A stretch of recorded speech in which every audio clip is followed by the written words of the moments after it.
Capítulo 4. Responsabilidade e iniciativa em empresas comunais. O problema da responsabilidade e da iniciativa nas empresas socialistas está estritamente ligado ao problema do cálculo econômico. É fato universalmente aceito que a exclusão da livre iniciativa e da responsabilidade individual, das quais depende o sucesso das empresas privadas, constitui a mais ação econômica socialista.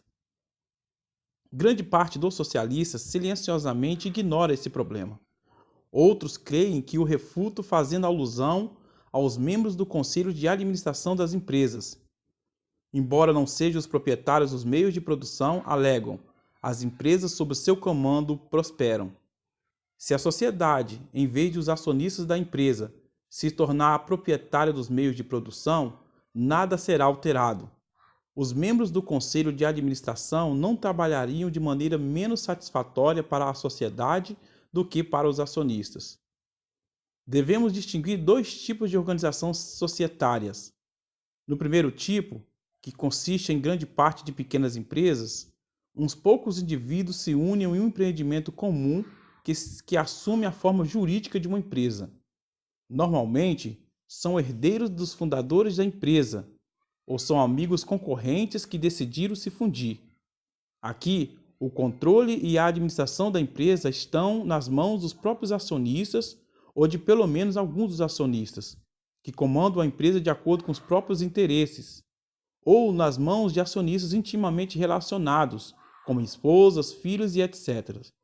Os membros do conselho, seja na qualidade de conselheiros, membros do comitê executivo ou representantes legais, exercem influência decisiva na condução dos negócios. Tal arranjo não é alterado, caso parte do capital social esteja nas mãos de um consórcio financeiro ou de um banco. Nesse caso, com efeito, a empresa só se diferencia de uma empresa comercial de capital aberto na forma jurídica. A situação é bastante diferente no caso de grandes empresas, nas quais apenas uma fatia dos acionistas, isto é, os grandes acionistas, participa do controle efetivo da empresa. Estes, normalmente, têm tanto interesse na prosperidade da empresa quanto qualquer proprietário.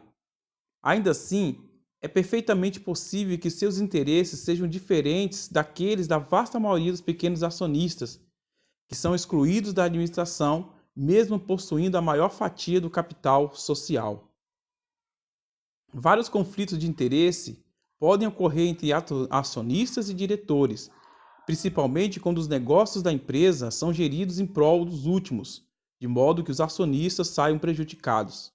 Seja como for, está claro que os verdadeiros detentores do poder nas empresas gerem os negócios de acordo com os próprios interesses, independentemente de se tais interesses coincidem com os dos acionistas ou não.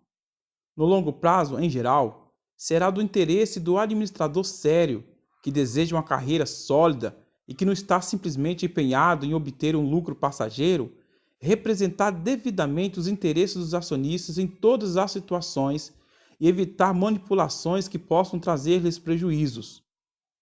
Isso também é válido em bancos e grupos financeiros, que não devem abusar do público com a confiança que dispõem.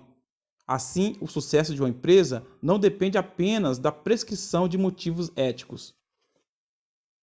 A situação se altera por completo quando uma empresa é estatizada. A motivação desaparece com a exclusão dos interesses materiais dos empreendedores privados. E se de algum modo as empresas estatais e municipalizadas prosperarem, isso se deve ao fato de terem se apropriado dos gestores das empresas privadas, ou ao fato de serem continuamente forçados por empresários de quem compra instrumentos de produção e matéria-prima a adotar reformas e inovações.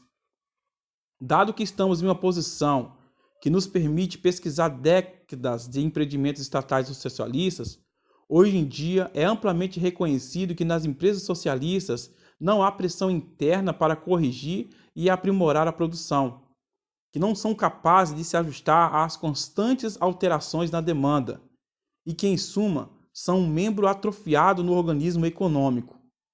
Todas as tentativas de dar-lhes vida têm sido em vão. Supunha-se que uma reforma no sistema de remuneração poderia alcançar o objetivo desejado. Se os administradores dessas empresas estivessem interessados nos rendimentos, acreditava-se que estariam em posição similar àquela do administrador de grandes empresas. Esse é um erro fatal. Os administradores de grandes empresas estão alinhados aos interesses das empresas que administram de uma maneira totalmente diferente da que impera no caso das empresas estatais. São proprietários de uma considerável fatia das ações da empresa, ou ao menos esperam se tornar no devido tempo. Ademais, podem obter lucros por meio de especulação das ações da empresa. Tem perspectiva de legar suas ações ou ao menos garantir parte de sua influência para seus herdeiros. O tipo de administrador responsável pelo sucesso de sociedades não se assemelha em nada ao de um complacente funcionário público, tanto em mentalidade quanto em experiência. Ao contrário, é exatamente o tipo de gestor profissional, empreendedor e homem de negócios que pensa como acionista, que é interessado no bem da empresa, que toda a estatização tem o propósito de eliminar. Em geral, não é legítimo, em um contexto socialista, recorrer a esses argumentos para garantir o sucesso de uma ordem econômica construída sob fundamentos socialistas. Todos os sistemas socialistas, até mesmo de Karl Marx e de seus seguidores ortodoxos, partem da suposição de que, em uma sociedade socialista, um conflito entre os interesses do indivíduo e do coletivo jamais poderá surgir. Todos agirão com interesse em dar o seu melhor porque participam do produto de toda atividade econômica. A objeção óbvia de que o indivíduo está pouquíssimo preocupado em ser diligente e entusiástico e que é da maior importância para ele que outros sejam, é completamente ignorada ou insuficientemente abordada. Acredito que podem construir uma economia socialista tendo por base apenas o imperativo categórico. A intenção frívola em assim proceder foi bem explicitada por Karl Kautsky, 1854 a 1938, quando diz: como o socialismo é uma necessidade social, então é a natureza humana e não o socialismo que deve se reajustar caso venham a colidir. Isso é pura utopia.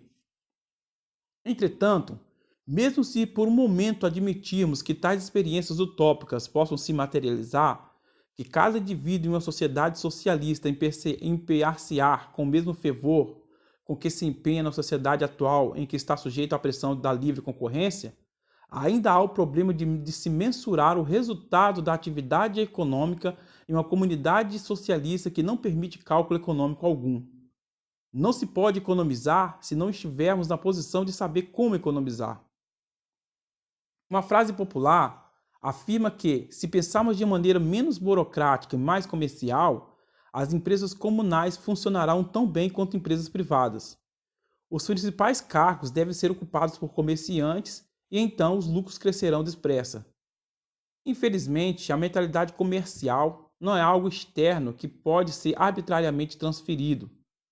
As qualidades de um comerciante não são características que dependem de aptidões inatas, nem são adquiridas por estudos em uma faculdade de comércio ou pela experiência de trabalho em um estabelecimento comercial ou mesmo pelo comerciante já ter sido um homem de negócio durante algum tempo. A postura e a vivacidade comercial de um empreendedor resultam de sua posição no processo econômico e são perdidas com o desaparecimento deste. Quando um homem de negócios bem-sucedido é nomeado gestor de uma empresa estatal, ainda traz consigo alguma experiência da atividade anterior e com isso é capaz de utilizá-la proveitosamente por algum tempo. No entanto, com a entrada na atividade estatal, deixa de ser um comerciante e se torna um burocrata como qualquer outro funcionário público. Não é o conhecimento de regras de contabilidade, de organização empresarial, do estilo de comunicação comercial, ou mesmo um diploma de uma escola superior de negócio que torna um indivíduo um comerciante, mas sim sua posição típica no processo de produção, que permite a identificação dos seus interesses, bem como os da empresa. O pensador marxista e líder do Partido Social Democrata Austríaco, Otto Bauer, 1881 a 1938, não está apresentando solução quando propõe, em sua obra mais recente, que os diretores do Banco Central Nacional, para os quais será concedido o comando do processo econômico, sejam nomeados por um conselho consultivo, do qual também participariam representantes dos professores da Escola de Comércio do ensino médio. Assim como os filósofos de Platão, 427 a 347 a.C., os diretores nomeados podem até ser os mais brilhantes e sábios de sua categoria, mas não se portarão como comerciantes a ocupar cargos de comando de uma comunidade socialista, ainda que já tenham sido comerciantes no passado. É acusação geral que falta iniciativa à administração de empresas estatais, criada por mudanças na organização. Trata-se de outro erro atroz. A administração de uma empresa socialista não pode ser colocada nas mãos de um único indivíduo, porque sempre há a suspeita de que tolerará erros que infligem danos à comunidade. Se, no entanto, as decisões importantes dependerem de votos de comitês ou do consentimento das respectivas repartições do governo, então estão sendo impostas limitações na iniciativa de tal indivíduo. Raramente os comitês são propensos a introduzir inovações ousadas. A ausência de livre iniciativa nas empresas estatais não reside na falta de organização, mas é inerente à natureza do próprio negócio. Não é tolerado o controle dos fatores de produção por um empregado, por mais alta que seja a sua posição. E isso se torna menos possível ainda quanto mais estiver materialmente interessado no desempenho bem-sucedido de suas atribuições.